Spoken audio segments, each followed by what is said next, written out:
Today, we're going to talk about 27 of the most important things that we've learned around SEO.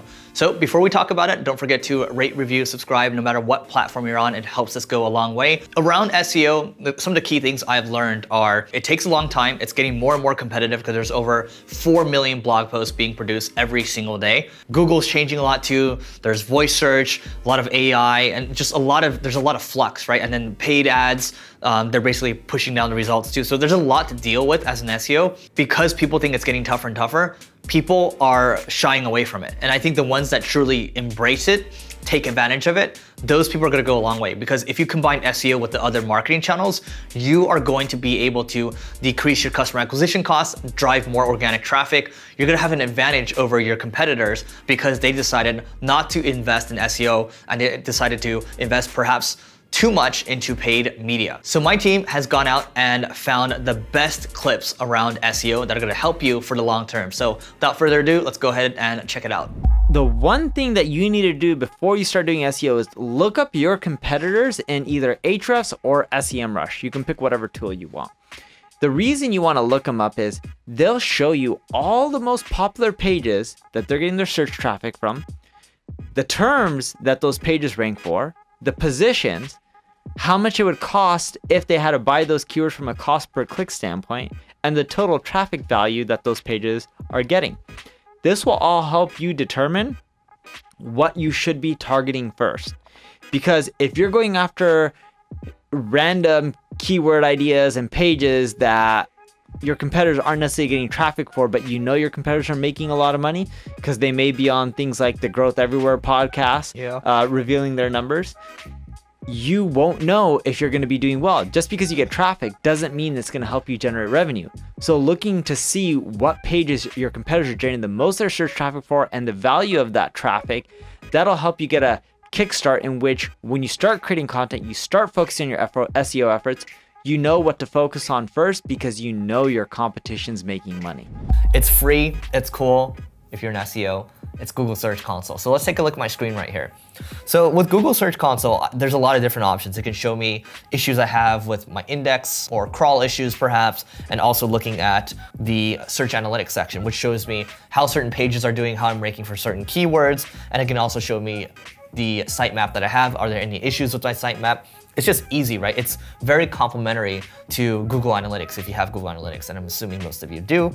That way you're able to look across the board how you're doing on the analytics front and also from a search perspective too. And the cool thing is you can actually sync those two together and you can get more benefit when you have GA and Google Search Console connected together. Neil, I'm so curious. What are you going to expect from SEO in the first 30 days? Yeah, so with SEO in the first 30 days, it depends. If you're doing it yourself, and you're making a change every single day, even if it's a small change like changing a title tag or cross-linking or whatnot. In your Google Search Console, you should see an uptick in impressions. This is if you're doing SEO on a brand new site and you've never done it before. You shouldn't see a ton of rankings increases.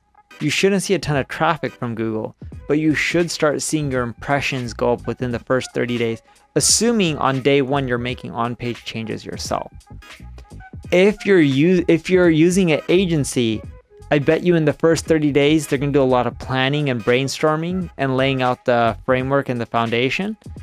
You won't see much. In the second 30, or technically within 60 or 90 days, you'll start seeing some stuff. But in general, if you hire an agency, you won't see anything in the first 30 days. If you're doing it yourself, which I bet most of you are, you'll start seeing your impression counts go up. How do you analyze a client's website to see what they are doing wrong? There are a couple of tools that you can use out there to see what's going on with your website. The first one I like is Ahrefs. You can also use SEMrush as well. Those are going to show you kind of what's going on from a linking perspective on your website, what kind of keywords that you're ranking for. You can also look at your competitors as well. Look at what they're ranking for too.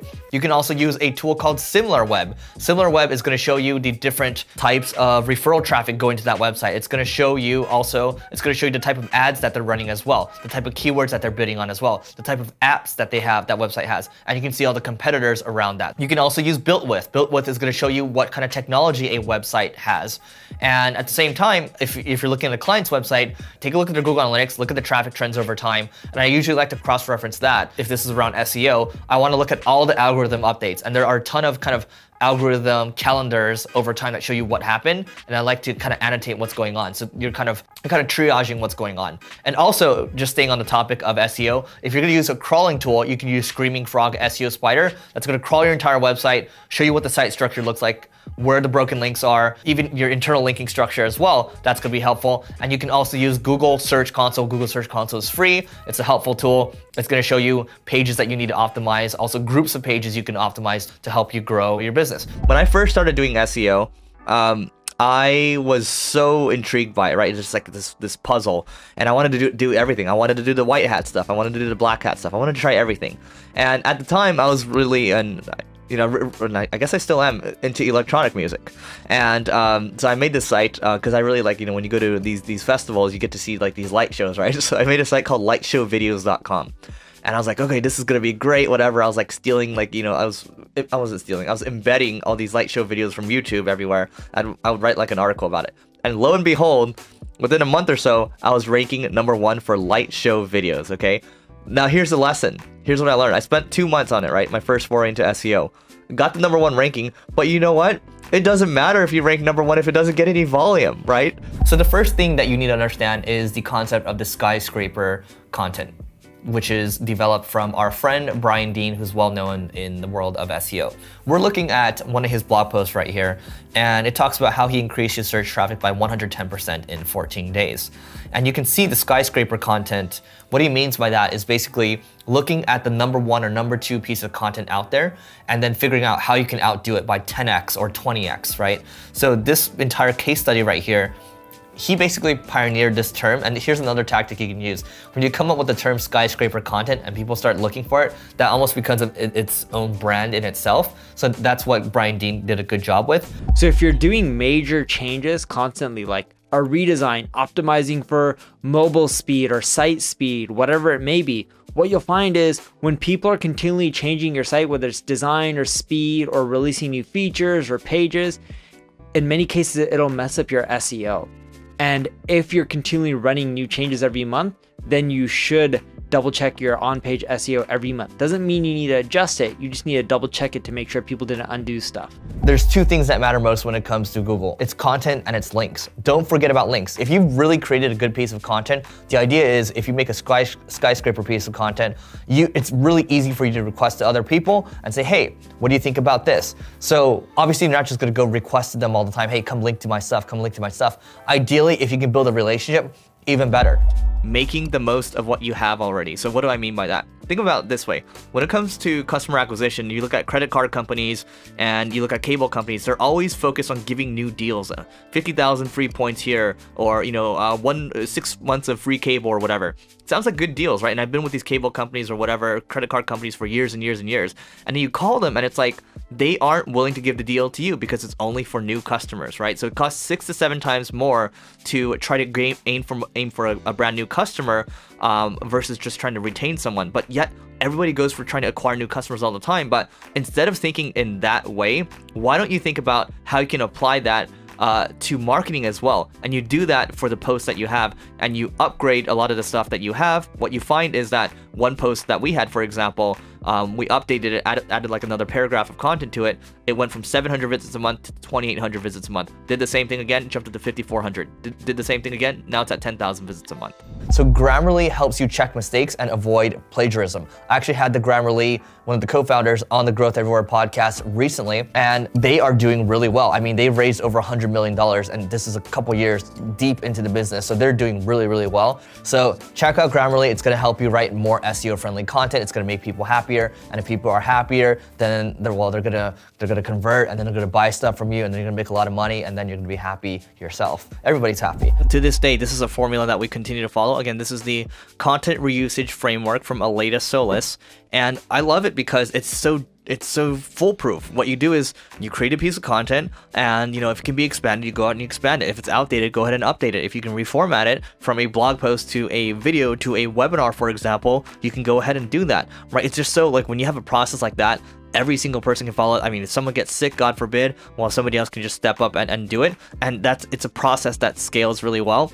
And it's something that, I think ever since the beginning of this podcast, it's been 2 years, I've been talking about it, and I still don't think a lot of people are into that, because people all the time right now, when we talk about SEO, for example, it's like, oh, more links, more links, more links, or content, more content, more content, more content. But what about making the most of what you have already? Because look, the example that you can use here is that it's 6 to 7 times more expensive to try to acquire a new customer all the time, but what about retaining your customer? A lot of people forget about that, and you can apply that same concept to what you do around not even just SEO or content, but around marketing in general. People think content marketing is a really short-term thing. They think it's maybe they do it for 6 months and they stop doing it. The reality is when it comes to content marketing, we're talking it's a 12 to 18 month journey to even start to see results. So consistency is really important. Whether you're publishing once a week, once every day, whatever it is exactly, you have to make sure you're consistent. The consistent ones are the ones that succeed in the long term. It's not even just around content marketing, it's around business as well. International expansion.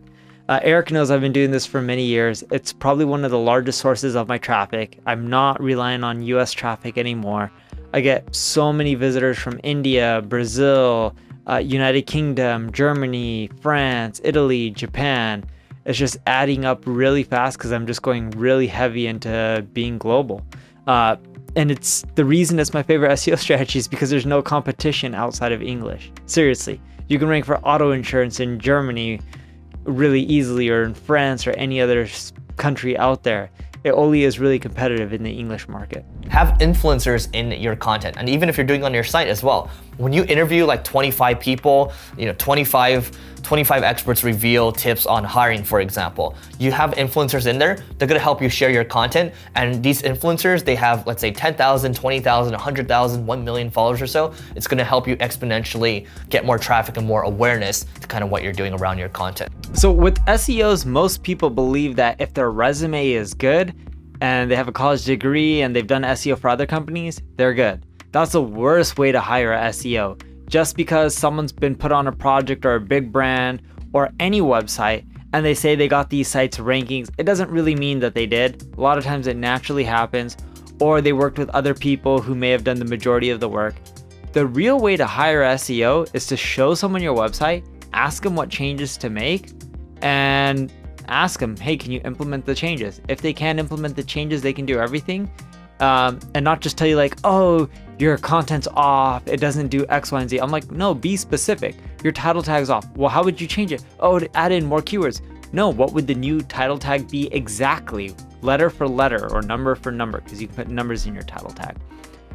Once they start giving you specifics and you believe that, hey, this makes sense, it's logical, and it goes along with everything else that you're reading online with best practices, then by all means, give them a chance. What I like doing is, why not test them out and try them out for a week or a month before you hire them full time? And that way, you know that they're proven versus those SEOs out there, because most of them, whoever you talk to, I guarantee you on the first page, or you're gonna be at the top spot. I'm really amazing at this.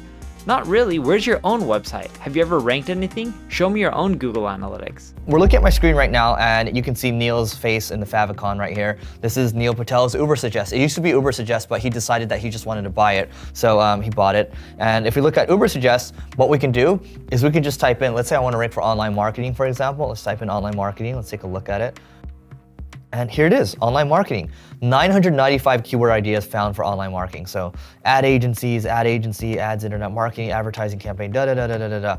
It's all here, okay? It's free to use, he bought it. Thank him for buying it, thank him for making it free. So you can actually export it to CSV as well, God bless. Conversion rate optimization.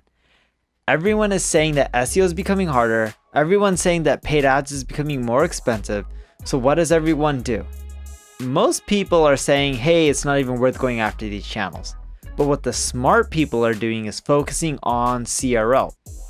See, if 100 people came to your website and one of them converted into a customer, you now have your numbers on, hey, this is how much you can spend on marketing based on your profit margins. But if you focus on CRO and you can get that number to be 2 or 3 out of every 100 visitors turns into a customer, now you can spend more on paid ads, you can spend more on SEO, you can spend more on link building. You don't want to buy links, but nonetheless, you can do manual outreach, content marketing, stuff like that. It's the one thing in marketing that isn't popular, but it's one of the most effective strategies that people are too lazy to use or leverage. If we look at the hub and spoke content strategy, here's how it works. You have a main piece of content. So you have a landing page, for example, people land on it. Let's say it's the beginner's guide to online marketing. And then you have a bunch of other chapters that are tied to it and they're interlinking to each other. So you can see that right here. Basically, we have the main page and then everything's kind of linking to other pages and those pages are internally linking to each other. That way everything's building it on itself. It's good for SEO when you internal link to each other, you're giving signals to the search engines, and it's also a good user experience as well. So if we come back to the post right here on the beginner's guide to online marketing, this is also a hub and spoke piece because he links to different chapters. So you see he's linking to chapter 5, chapter 6, chapter 7 as well. And then those are all linking to each other and they're linking to the main page. So that's a hub and spoke model. It's good for when you look at Googling things like conversion rate optimization as well, other types of content. The hub and spoke model really helps. 7 SEO hacks that'll improve your local rankings. Let's say that's all in your URL string plus your domain name. When you have a long URL like that, Google thinks the article's around that very specific topic. Not just SEO hacks, but SEO hacks that'll improve your local rankings.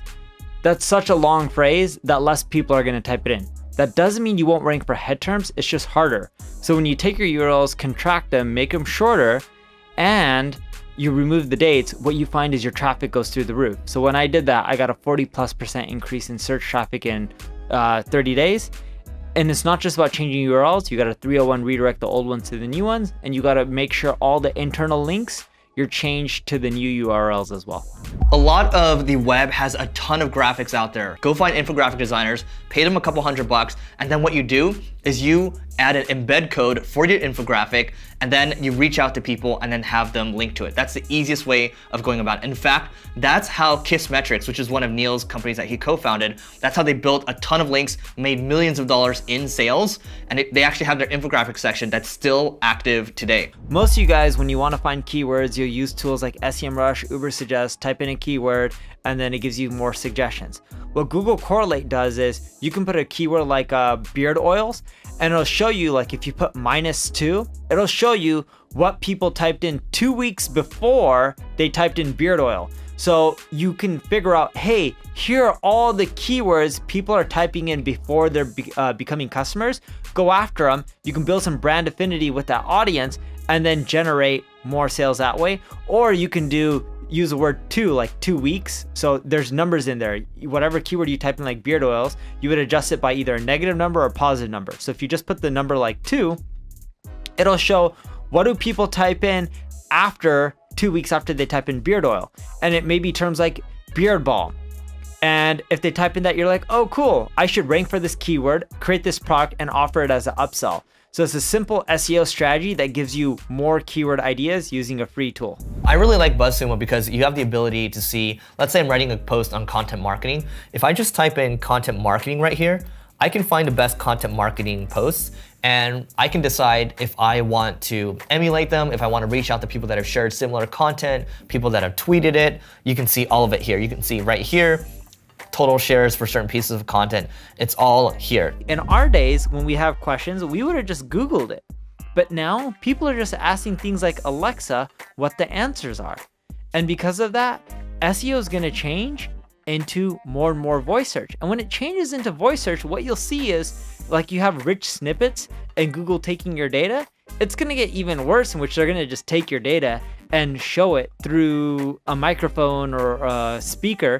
And you're not going to get anyone coming to your website because of that. Amazon Poly is basically something that Amazon came out with that allows them to transcribe the text that you have already on your blog or any kind of text that you have. And you can use an API and then basically you will have a little play button at the top of your blog post and people can just hit play. So after we installed this, literally the only thing that we did was we installed it, we found, we Googled Amazon Poly WordPress plugin.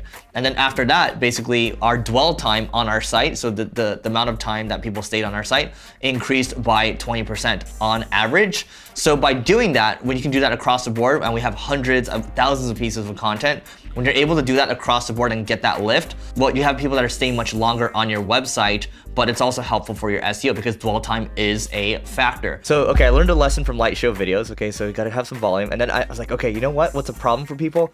Pimples. How do you get rid of pimples? So I made a website, exact match domain, so something around like similar to that phrase. So something around getting rid of pimples, right? And I hired a bunch of writers from text brokers. Okay, so I was paying like $50 an article because, you know, I was still learning this stuff. I didn't have a lot of money, and they would write like these 300 to 500 word articles, right? And then I said, okay, let's get like, you know, like 10 or 20 of these articles up. And then I even had someone design it too. I went to like some version of Fiverr where I paid for the designs. It just looked like a site that was from the 1990s. And you know, the traffic was slowly going up.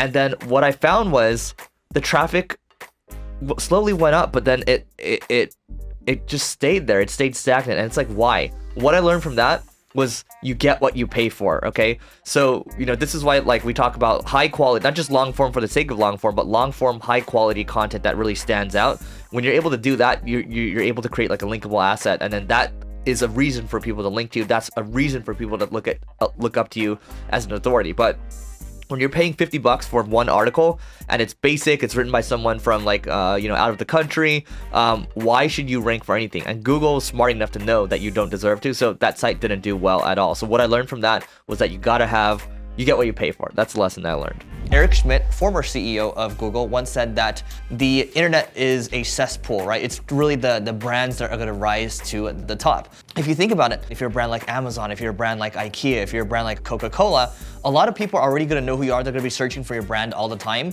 So Google has that data already. And also these brands, they're already getting a lot of links going to their site already. So the two things that matter the most when it comes to Google, right? Content and links. So if you can take care of the brand portion, you're going to get the links, right? You just got to take care of the content portion. A lot of the things become much easier once you become a brand in the eyes of Google. SEO still works, but not as well as it used to in 2010. Yes, there's more traffic now, but it's much harder. For that reason, you need an omni-channel approach because most of these channels are saturated, and it's the only way to build up a brand because one channel is not going to drive enough demand and presence for you. All right, I hope you enjoyed that epic video. Let us know what you think in the comments, no matter what platform you're on. And don't forget to check out the next clip, and we will see you tomorrow.